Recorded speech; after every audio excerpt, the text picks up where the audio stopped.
Item ಯಾವುದೇ ಇರಲಿ try ಮಾಡಿ ಆಚಿ ಚಿಕನ್ ಮಸಾಲಾ. ಆಚಿ ಚಿಕನ್ ಮಸಾಲಾ. ಹೆರಿಗೆಗಂತ ಆಸ್ಪತ್ರೆಗೆ ಹೋಗಿದ್ದಾಗ ಗರ್ಭಿಣಿ ಮಹಿಳೆಗೆ ಚಿಕಿತ್ಸೆ ಸಿಗದೆ ಪರದಾಟ ಆಗಿರೋ ಘಟನೆ. ವೈದ್ಯರ ನಿರ್ಲಕ್ಷ್ಯಕ್ಕೆ ಬಾಣಂತಿ ಹಾಗೂ ಹಸಗೂಸು ಮೃತಪಡ್ತಾ ಅನ್ನುವಂತಹ ಪ್ರಶ್ನೆ. ಹೆರಿಗೆಗಂತ ಆಸ್ಪತ್ರೆಗೆ ಹೋಗಿದ್ದಾಗ ಚಿಕಿತ್ಸೆ ಸಿಗದೆ ಪರದಾಡಿರೋ ಘಟನೆ ಇದು. ವೈದ್ಯರ ನಿರ್ಲಕ್ಷ್ಯಕ್ಕೆ ಬಾಣಂತಿ ಹಾಗೂ ಹಸುಗೂಸು ಮೃತಪಡ್ತಾ. ವಿಜಯಪುರ ಜಿಲ್ಲೆಯ ಸಿಂದಗಿ ತಾಲೂಕಿನ ತಾಲೂಕಾ ಆಸ್ಪತ್ರೆಯ ಮೇಲೆ ಆರೋಪ ಇತ್ತು. ಆಸ್ಪತ್ರೆಗೆ ಅಲೆದಾಟ, ಕೊನೆಗೆ ಬಾಣಂತಿ ಹಾಗೂ ಹಸುಗೂಸು ಮೃತಪಟ್ಟಿದೆ. ಡವಳಾರ ಗ್ರಾಮದ ಬಾಣಂತಿ 30 ವರ್ಷದ ಮೈತ್ರ ಸುಂಗಠಾಣ ಅಂತ 30 ವರ್ಷ ಮೃತಪಟ್ಟಿದ್ದಾರೆ. ಘಟನೆ ವೈದ್ಯರ ನಿರ್ಲಕ್ಷ್ಯವೇ ಕಾರಣ ಅಂತ ಕುಟುಂಬಸ್ಥರು ಹೇಳ್ತಾ ಇದ್ದಾರೆ. ಹೆರಿಗೆಗಂತ ಆಸ್ಪತ್ರೆಗೆ ಹೋಗಿದ್ರು ಮೈತ್ರ ಸುಂಗಠಾಣ. ಬಾಣಂತಿ ತುಂಬು ಗರ್ಭಿಣಿ, ಚಿಕಿತ್ಸೆ ಬೇಕಾಗಿತ್ತು. ವೈದ್ಯರ ನಿರ್ಲಕ್ಷ್ಯ ಆಯ್ತಂತೆ. ಹಸಗೂಸು ಮತ್ತು ಬಾಣಂತಿ ವೈದ್ಯರ ನಿರ್ಲಕ್ಷ್ಯದಿಂದಲೇ ಮೃತಪಟ್ಟಿದ್ದಾರೆ ಅಂತ ಇದೀಗ ಅವರ ಕುಟುಂಬಸ್ಥರು ಮಾಡ್ತಾ ಇರುವಂತಹ ಆರೋಪ ಇದು. ವಿಜಯಪುರ ಜಿಲ್ಲೆಯ ಸಿಂದಗಿ ತಾಲೂಕಾ ಆಸ್ಪತ್ರೆಯ ಮೇಲೆ ಮಾಡ್ತಾ ಇರುವಂಥ ಆರೋಪ ಇದು. ಆಸ್ಪತ್ರೆಗೆ ಅಲ್ದಾಡಿದ್ದಾರೆ, ಚಿಕಿತ್ಸೆ ಸಿಕ್ಕಿಲ್ವಂತೆ, ಕೊನೆಗೆ ಬಾಣಂತಿ ಹಾಗೂ ಹಸಗೂಸು ಮೃತಪಟ್ಟಿದೆ. ಡವಳಾರ ಗ್ರಾಮ ಅಂತ, ವಿಜಯಪುರ ಜಿಲ್ಲೆಯ ಡವಳಾರ ಗ್ರಾಮ. ಆ ಗ್ರಾಮದ ಬಾಣಂತಿ ಮೈತ್ರ ಸುಂಗಠಾಣ ಆಸ್ಪತ್ರೆಗೆ ಹೋಗಿದ್ದು, ಚಿಕಿತ್ಸೆ ಸಿಗಲಿಲ್ಲ, ಮೃತಪಟ್ಟಿದ್ದಾರೆ. ವೈದ್ಯರ ನಿರ್ಲಕ್ಷ್ಯ ಅಂತ. ಹೆರಿಗೆ ನೋವು ಕಾಣಿಸಿಕೊಳ್ತು, ಹೀಗಾಗಿ ಆಸ್ಪತ್ರೆಗೆ ಬಂದರು ಮೈತ್ರ ಸುಂಗಠಾಣ. ಮೊದಲು ಯಂಕಂಚಿ ಗ್ರಾಮದ ಸರ್ಕಾರಿ ಆಸ್ಪತ್ರೆಗೆ ಹೋಗ್ತಾರೋ, ದಾಖಲಾಗ್ತಾರೆ. ಹೆಚ್ಚಿನ ಚಿಕಿತ್ಸೆಗಾಗಿ ನೀವು ತಾಲೂಕಾ ಆಸ್ಪತ್ರೆಗೆ, ಸಿಂದಗಿ ತಾಲೂಕಾ ಆಸ್ಪತ್ರೆಗೆ ಹೋಗಬೇಕು ಅಂತ ಅಲ್ಲಿಯೇ ಇದ್ದಂಥ ವೈದ್ಯರು ತಿಳಿಸ್ತಾರೆ. ಯಂಕಂಚಿ ಗ್ರಾಮದ ಆಸ್ಪತ್ರೆಗೆ ಮೊದಲು ದಾಖಲು, ಅದಾದ ನಂತರ ಸಿಂದಗಿ ತಾಲೂಕಾ ಆಸ್ಪತ್ರೆ. ಅಲ್ಲಿ ಸಿಂದಗಿ ತಾಲೂಕಾ ಆಸ್ಪತ್ರೆಯಲ್ಲಿ ರಕ್ತಸ್ರಾವವಾಗಿ ಗಂಡು ಮಗು ಮೃತಪಟ್ಟಿದೆ. ರಕ್ತಸ್ರಾವ ಹೆಚ್ಚಾಗ್ತಾ ಇದ್ರೂ ಕೂಡ ವೈದ್ಯರಿಲ್ಲದೆ ನರ್ಸ್ಗಳೇ ಚಿಕಿತ್ಸೆ ಕೊಟ್ಟಿದ್ದಾರೆ. ಅದಾದ ನಂತರ ವಿಜಯಪುರದ BLDE ಆಸ್ಪತ್ರೆಗೆ ರವಾನಿಸುವಂತೆ ಸಲಹೆ ಕೊಟ್ಟಿದ್ದಾರೆ. BLDE ಆಸ್ಪತ್ರೆಗೆ ರವಾನೆ ಮಾಡುವಾಗ, ಕರೆದುಕೊಂಡು ಹೋಗುವಾಗ ಮಾರ್ಗ ಮಧ್ಯದಲ್ಲೇ ಈ ಗರ್ಭಿಣಿ ಮಹಿಳೆ ಮೈತ್ರ ಸುಂಗಠಾಣ ಮೃತಪಟ್ಟಿದ್ದಾರೆ. ನಮ್ಮ ಸರ್ಕಾರಿ ಆಸ್ಪತ್ರೆಗಳ, ತಾಲೂಕಾ ಆಸ್ಪತ್ರೆಗಳ ಅವ್ಯವಸ್ಥೆಯನ್ನು ತೋರಿಸ್ತಾ ಇದೆ ಇದು. ಮೊದಲು ಯಂಕಂಚಿ ಎನ್ನುವಂಥ ಒಂದು ಗ್ರಾಮದ ಸರ್ಕಾರಿ ಆಸ್ಪತ್ರೆಗೆ ಹೋಗ್ತಾರೆ. ಏನಿರುತ್ತೆ ಅಲ್ಲಿ? ಯಾವ ಸೌಲಭ್ಯ ಇರುತ್ತೆ? ಇಲ್ಲ. ಪ್ರಾಥಮಿಕ ಆರೋಗ್ಯ ಕೇಂದ್ರಗಳು ಇರುತ್ತಷ್ಟೇ, ಸರ್ಕಾರಿ ಆಸ್ಪತ್ರೆಗಳು. ಅದಾದ ನಂತರ ತಾಲೂಕಾ ಆಸ್ಪತ್ರೆ, ಸಿಂದಗಿಯ ತಾಲೂಕಾ ಆಸ್ಪತ್ರೆಗೆ ಬಂದಿದ್ದಾರೆ. ಅಲ್ಲಿ ಹೋಗಿ ಅಂತ ಹೇಳಿದ್ದಾರೆ. ಅಲ್ಲಿ ಹೋದಾಗ ರಕ್ತಸ್ರಾವ ಆಗಿದೆ. ಘಟನೆಯಲ್ಲಿ 2 ಮೃತಪಟ್ಟಿದ್ದಾರೆ. ಈ ಬಗ್ಗೆ ಹೆಚ್ಚಿನ ಡೀಟೇಲ್ಸ್ ಕೊಡ್ತಾರೆ ನಮ್ಮ ಪ್ರತಿನಿಧಿ ಶಿವಾನಂದ ಭಜಂತ್ರಿ. ಫೋನ್ ಸಂಪರ್ಕದಲ್ಲಿದ್ದಾರೆ.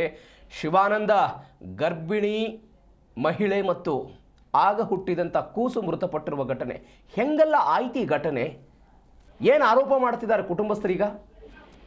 ಖಂಡಿತ ಪ್ರವೀಣ್, ಏನು ವಿಜಯಪುರ ಜಿಲ್ಲೆ ಸಿಂದಗಿ ಒಂದು ಸರ್ಕಾರ ಆಸ್ಪತ್ರೆಯಲ್ಲಿ ಏನೋ ಒಂದು ಟ್ರೀಟ್ಮೆಂಟ್ ಅಂತ ಬಂದಂತ ಸಂದರ್ಭದಲ್ಲಿ, ಆ ಒಂದು ಹೆರಿಗೆ ಸಂದರ್ಭದಲ್ಲಿ ಅಲ್ಲಿರ್ತಕ್ಕಂಥ ವೈದ್ಯರ ನಿರ್ಲಕ್ಷ್ಯವೇ ಈ ಒಂದು ಸಾವಿಗೆ ಕಾರಣ ಅಂತ ನೇರವಾಗಿ ಅಲ್ಲಿರ್ತಕ್ಕಂಥ ಅವರ ಸಂಬಂಧಿಕರು ಆರೋಪ ಮಾಡಿರುವಂತದ್ದು. ಏನೋ ಸರಿಯಾದ ಸಮಯದಲ್ಲಿ ಆ ಒಂದು ಗರ್ಭಿಣಿ ಮಹಿಳೆಗೆ ಟ್ರೀಟ್ಮೆಂಟ್ ಕೊಟ್ಟಿಲ್ಲ, ಆ ಒಂದು ಕಾರಣದಿಂದ ಈ ಒಂದು ಘಟನೆ ನಡೀಲಿಕ್ಕೆ ಸಾಧ್ಯ ಆಗಿದೆ ಅಂತಾನೆ ಅವರು ನೇರವಾಗಿ ಆರೋಪ ಮಾಡಿರುವಂತದ್ದು. ಸರಿಯಾದ ಸಮಯದಲ್ಲಿ ಅಲ್ಲಿ ಅಧಿಕಾರಿಗಳು ಕೂಡ ಆ ಒಂದು ಆಸ್ಪತ್ರೆಯಲ್ಲಿ ಇರಲಿಲ್ಲ.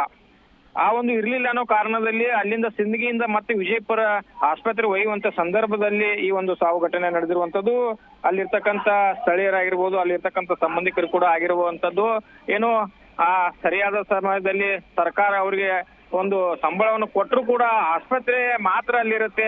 ಅಲ್ಲಿ ಆಸ್ಪತ್ರೆಯಲ್ಲಿ ಯಾವುದೇ ರೀತಿಯ ವೈದ್ಯರು ಕೂಡ ಇರಲ್ಲ. ಸರಿಯಾದ ಸಮಯದಲ್ಲಿ ಯಾವ ಒಂದು ಸಂದರ್ಭದಲ್ಲಿ ಬಂದ್ರು ಕೂಡ ಮಹಿಳೆಯರಿಗೆ ಅಲ್ಲಿ ಚಿಕಿತ್ಸೆ ನೀಡಲಿಕ್ಕೆ ವೈದ್ಯರೇ ಇರಲ್ಲ ಅನ್ನೋ ಕೂಡ ಆರೋಪ ಮಾಡಿರುವಂತದ್ದು. ಸದ್ಯ ಜಿಲ್ಲಾಡಳಿತ ಕೂಡ ಒಂದು ಅಲ್ಲಿರ್ತಕ್ಕಂಥ ವೈದ್ಯರ ಮೇಲೆ ಒಂದು ಯಾವ ರೀತಿ ಒಂದು ಕ್ರಮವನ್ನು ಜರುಗಿಸ್ತಾರೆ. ಯಾಕಂದ್ರೆ 2 ಪುಟ್ಟ ಹಸುಗೂಸು, ಅದ್ರ ಜೊತೆಗೆ ತಾಯಿ ಕೂಡ ಸಾವನ್ನಪ್ಪಿರುವಂತದ್ದು.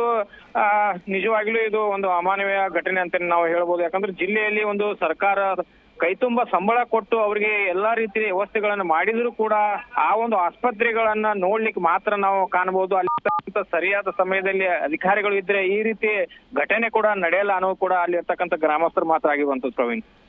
ವೈದ್ಯರು ಏನು ಹೇಳ್ತಾರೆ ಇದಕ್ಕೆ? ಕುಟುಂಬಸ್ಥರ ಆರೋಪ ಹಿಂಗಿದೆ, ವೈದ್ಯರು ಏನಂತಾರೆ? ಸದ್ಯ ವೈದ್ಯರು ಕೂಡ ನಮಗೆ ಯಾವುದೇ ರೀತಿಯ ಸಂಪರ್ಕಕ್ಕೆ ಸಿಕ್ಕಿಲ್ಲ. ನಾವು 2-3 ಬಾರಿ ಪ್ರಯತ್ನ ಮಾಡಿದ್ರು ಕೂಡ ವೈದ್ಯರು ನಮ್ಮ ಸಂಪರ್ಕಕ್ಕೆ ಬಂದಿಲ್ಲ. ಸದ್ಯ ಮೇಲಧಿಕಾರಿಗಳು ಕೂಡ ನಾವು ಗಮನ ತರುವಂತ ಪ್ರಯತ್ನವನ್ನು ನಾವು ಮಾಡಿದ್ದೇವೆ. ಸದ್ಯ ಅಧಿಕಾರಿಗಳು ಕೂಡ ಒಂದು ವೈದ್ಯರ ಮೇಲೆ ಯಾವ ರೀತಿ ಒಂದು ಕ್ರಮವನ್ನ ಜರುಗಿಸ್ತಾರೆ ಅನ್ನೋದು ಕೂಡ ನಾವು ಕಾದು ನೋಡ್ಬೇಕಾಗಿದೆ Praveen. Okay Shivanand, thank you ನಿಮ್ಮೆಲ್ಲ ಡೀಟೇಲ್ಸ್ಗೆ. ಎಸ್, ಸರ್ಕಾರಿ ಆಸ್ಪತ್ರೆಗಳ ಪರಿಸ್ಥಿತಿಗಳ ಬಗ್ಗೆ ಅವಲೋಕನ ಮಾಡ್ತಾ ಇದ್ದೀವಿ. ಗರ್ಭಿಣಿ ಮಹಿಳೆ ವೈದ್ಯರ ನಿರ್ಲಕ್ಷ್ಯದಿಂದ ಆಯಿತು, ಏನಾಯಿತು ಗೊತ್ತಾಗುತ್ತೆ ಏನು ಎತ್ತ ಅಂತ. ಆದರೆ ತೀವ್ರತರನಾದಂಥ ರಕ್ತಸ್ರಾವ ಆಗ್ತಾ ಇರುವಂತಹ ಸಂದರ್ಭದಲ್ಲೂ ಕೂಡ, ಅದರಲ್ಲೂ ವಿಶೇಷವಾಗಿ ಗರ್ಭಿಣಿ ಮಹಿಳೆ ಡೆಲಿವರಿ ಆಗುವಂಥ ಸಮಯದಲ್ಲಿ ಈ ಪರಿಸ್ಥಿತಿ ಆಗುತ್ತೆ ಅಂತ ಹೇಳಿದ್ರೆ ಹೆಂಗೆ ಅನ್ನುವಂಥ ಪ್ರಶ್ನೆ ಸಹಜವಾಗಿ ಬರುತ್ತೆ.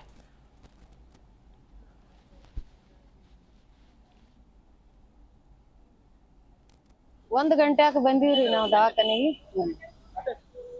1 ಗಂಟೆಗೆ ಬಂದೀವ್ರಿ. ಬಂದ್ ಗಣೆ ಚೆಕ್ ಮಾಡಿದ್ರಿ. ಚೆಕ್ ಮಾಡೋಣ ಇದು ಸ್ಕ್ಯಾನಿಂಗ್ನು ಮಾಡಿದ್ರಿ.